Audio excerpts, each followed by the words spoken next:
శ్రీ నృసింహ సరస్వతి స్వామి వారు మొట్టమొదట తీర్థయాత్రలకి బయలుదేరని చెప్పుకున్నాం కాబట్టి మొట్టమొదట ఆయన కాశీ యాత్ర చేశారట.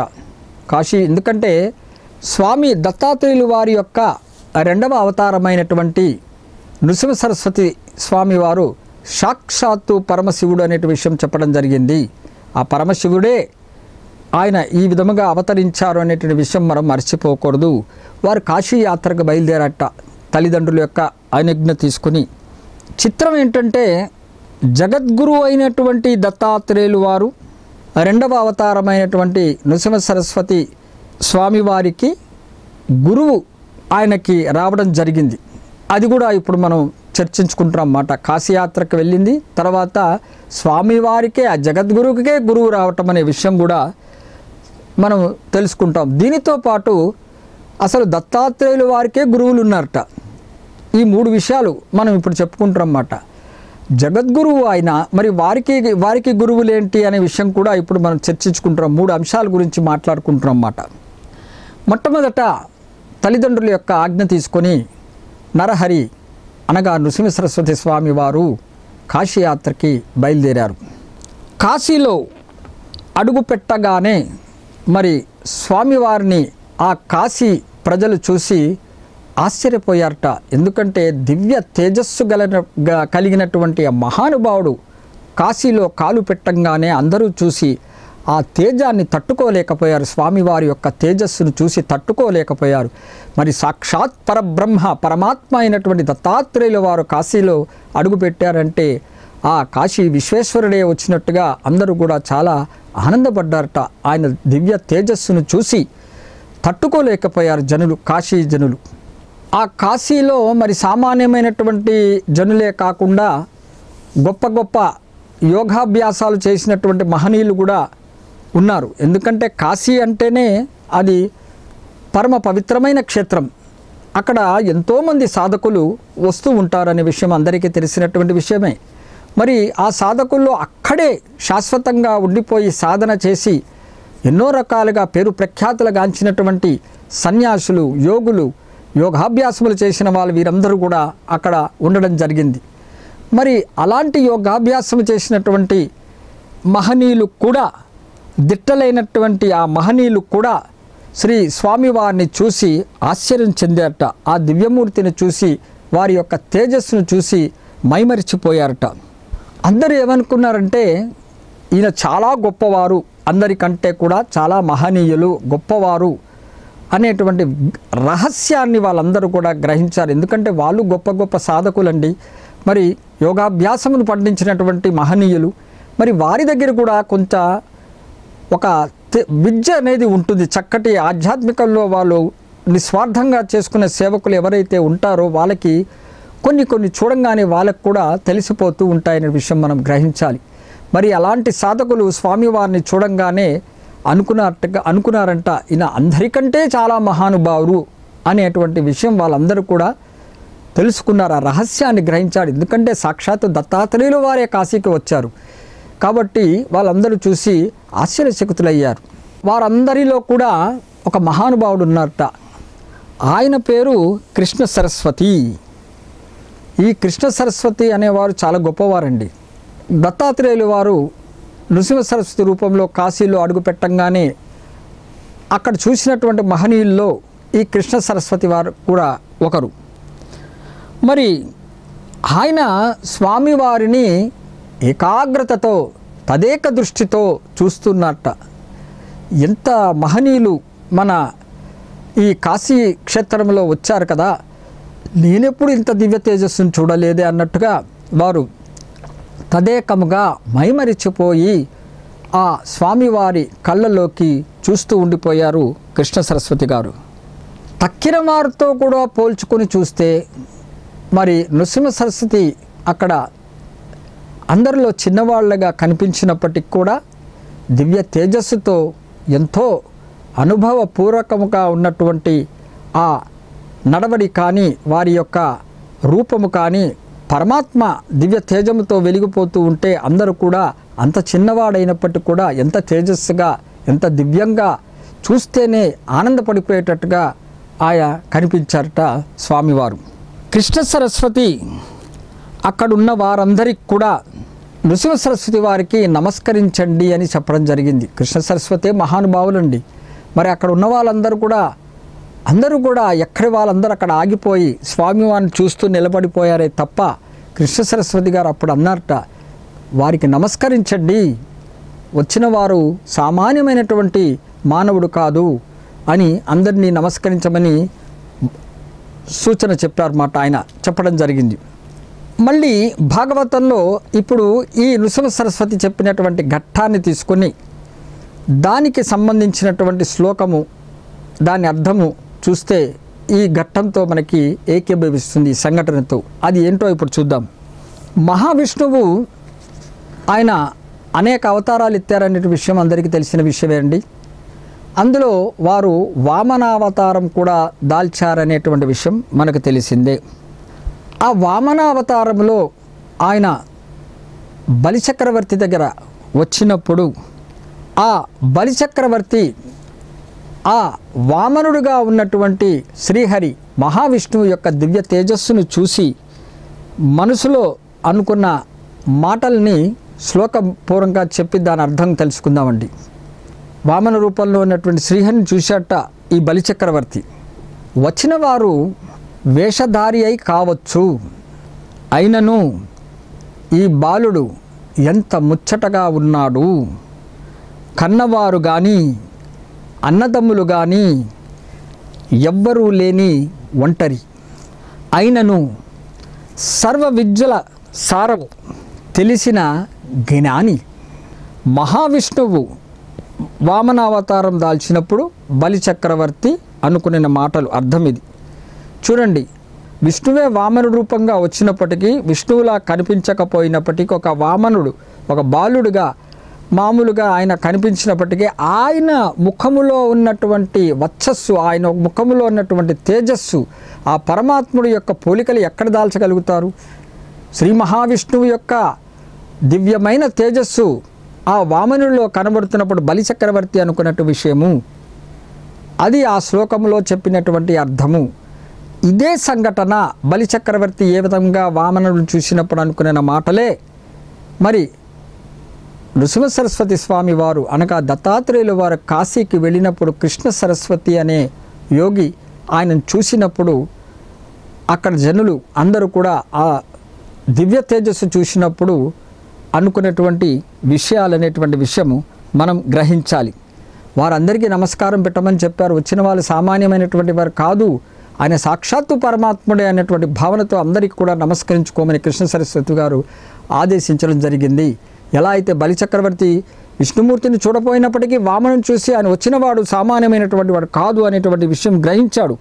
ఆయన బాలుడైనప్పటికీ ఎంత ముచ్చటగా ఉన్నాడని చెప్పాడు కదా, అట్లాగే ఇక్కడ నృసింహ సరస్వతి కూడా అందరిలో చిన్నవాడైనప్పటికీ కూడా ఎంత తేజస్సుగా ఉన్నాడు కదా అనేటువంటి మనం పోలికను చూసుకోవాలి. శ్లోకంది ఇక్కడిది.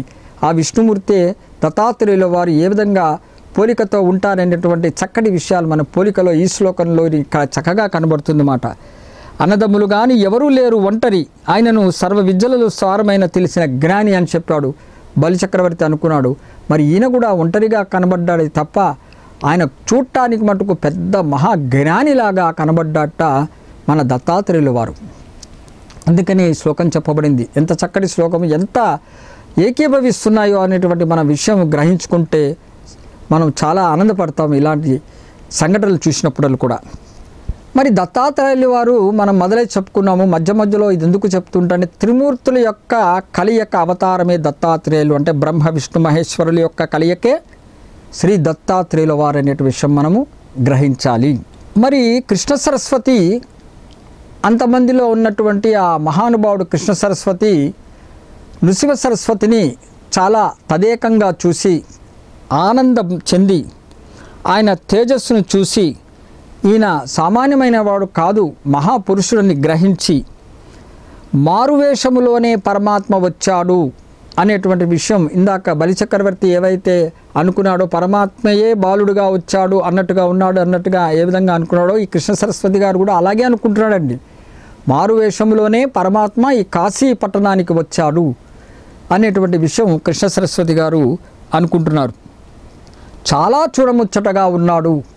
ఈ అందరిలో చిన్న వయస్సు కలిగిన వాడైనప్పటికీ కూడా దత్తాత్రేయుల వారు చాలా దివ్య తేజంతో కనబడుతున్నాడు కాబట్టి ఆయన చాలా చూడముచ్చటగా ఉన్నాడు అనే కృష్ణ సరస్వతి ఆ నరహరిని చూసి అనుకున్నారు.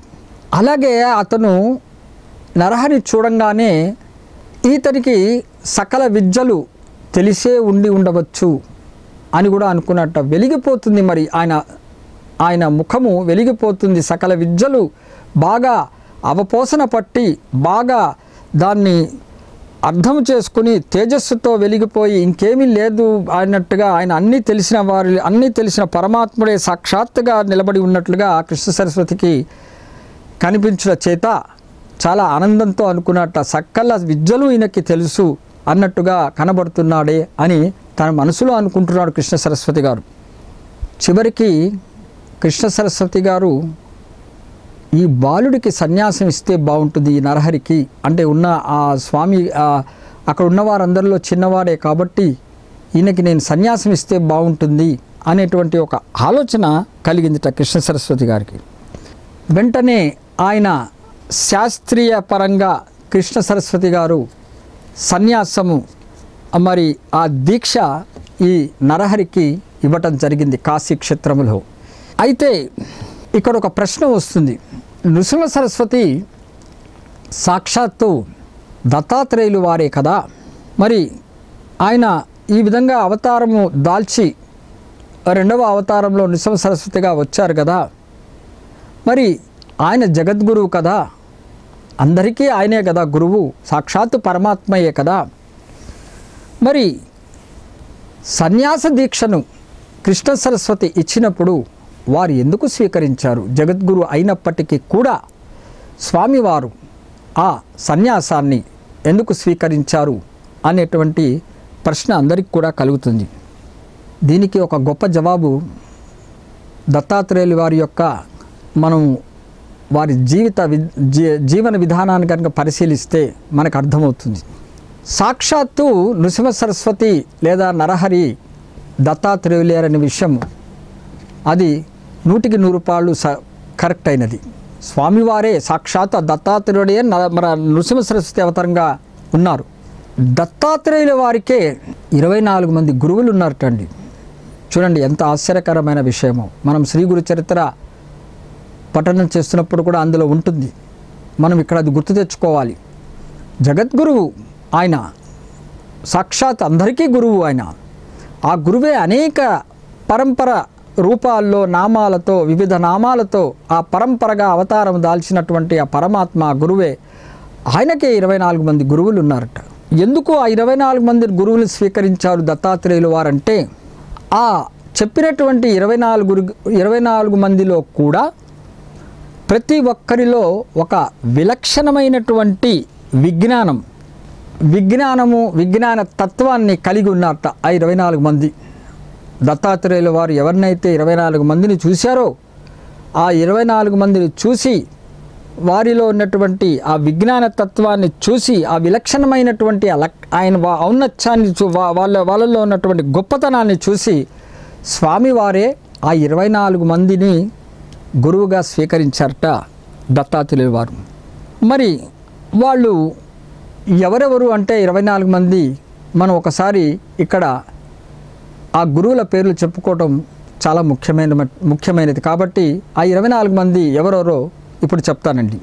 1 భూమి, 2వది వాయువు, 3వది ఆకాశం, 4వది జలము లేదా నీరు, 5వది అగ్ని, 6వది సూర్యుడు, 7వది చంద్రుడు, 8వది పిచ్చుక, 9వది అజగరము, 10వది సముద్రము, 11వది మినుగురు పురుగు, 12వది తేనెటీగ, 13వది ఏనుగు, 14వది తేనె పోగు చేసేవాడు, 15వది లేడీ, 16 చేప, 17 పింగళ, 18 పక్షి, 19 చిన్న పిల్లవాడు, 20 కన్య, 21 విలుకాడు, 22 సర్పము, 23 సాలీడు, 24 కీటకం.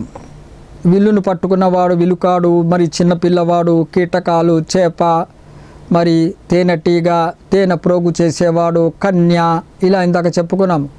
పంచభూతాలు ఇవన్నీ మరి వాటి యొక్క విలక్షణమైనటువంటి లక్షణాన్ని చూసి, విలక్షణమైనటువంటి ఆ జ్ఞానతత్వాన్ని చూసి, మరి అంటే వీటన్నిటిలో ఒక్కొక్కటి చెప్పుకుంటే వాళ్ళకి విలక్షణమైన లక్షణం అంటే ఇప్పుడు భూమి తీసుకుందామంటే ఒకటి ఉదాహరణగా చెప్తే మనకి అర్థమవుతుంది. భూమి తీసుకున్నాము, అది ఎంతో విశాలమైనటువంటిది, భారాన్ని మోసేటువంటిది ఆ భూదేవి, భూమాత. మరి ఎంతో సహనముతో అనేక మంది జనులను ఎన్నో మన లెక్కలేనటువంటి మన భూమిపైన ఇవన్నీ మనం నిర్మిస్తున్నాము, అనేకమైనటువంటి జనులు కూడా నడుస్తున్నాము, నడవటమే కాదు వాహనాల్లో తిరుగుతున్నాము. ఇలా అన్ని చేస్తున్నప్పటికీ కూడా ఆ భూమాత, ఆ తల్లి సహనముతో భరిస్తూ ఉన్నది. మరి ఆ విలక్షణమైనటువంటి విజ్ఞానాన్ని చూసి స్వామివారు భూమిని మరి గురువుగా స్వీకరించారండి. అలాగే 23 మంది ఉన్నారు, ఒక్కొక్కరు ఒక్కొక్క ఔన్నత్యం. మరి అవన్నీ మనకి ఈ వ్యవధి దీని వలన నేను ఆ 24 మంది పేర్లు చెప్పడం జరిగింది. అలా ఒక్కొక్కరి యొక్క గొప్పతనం ఉంటుంది, అది మనం గురుచరిత్ర చదివితే మనకి అర్థమవుతుంది పూర్తిగా కూడా. అలా ఆ 24 మందిని గురువులుగా స్వీకరించినటువంటి దత్తాత్రేయులు వారు మరి ఒక చిన్న కీటకముతో సహా గురువుగా భావించినటువంటి ఆ పరమాత్మ దత్తాత్రేయులు వారు మరి కృష్ణ సరస్వతి అనే మహానుభావుడు ఆయన యొక్క కోరిక చేత శ్రీదత్తునికి సన్యాస దీక్ష ఇస్తా అంటే స్వామివారు ఎందుకు ఒప్పుకోరండి?